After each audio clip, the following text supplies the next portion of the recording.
Hi అండి, ఈరోజు పుదీనా కోడి కూర చూద్దాము. కావలసిన పదార్థములు: ఎర్రగడ్డలు, పచ్చిమిర్చి, పట్టా లవంగా, మిరియాలు, అల్లం తెల్లగడ్డ పేస్టు, టమాటాలు, పుదీనా, కొత్తిమీర గ్రైండ్ చేసుకుందాం. నూనె 2 టేబుల్ స్పూన్స్ వేసుకొని సన్నగా కట్ చేసుకున్న ఎర్రగడ్డలు, టమాటా ముక్కలు వేసుకొని కొంచెం పసుపు పొడి వేసుకొని తర్వాత గ్రైండ్ చేసుకున్న పేస్ట్ వేసుకోవాలి.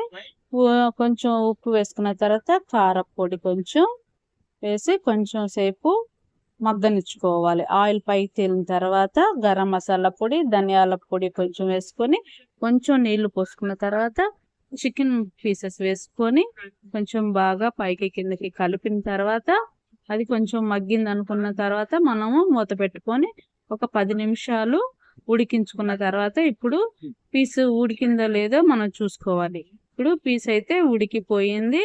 ఇప్పుడు మనం కొంచెం కొత్తిమీర చల్లుకొని కూర చిక్కబడిన తర్వాత చూసుకొని దించేసుకోవడం.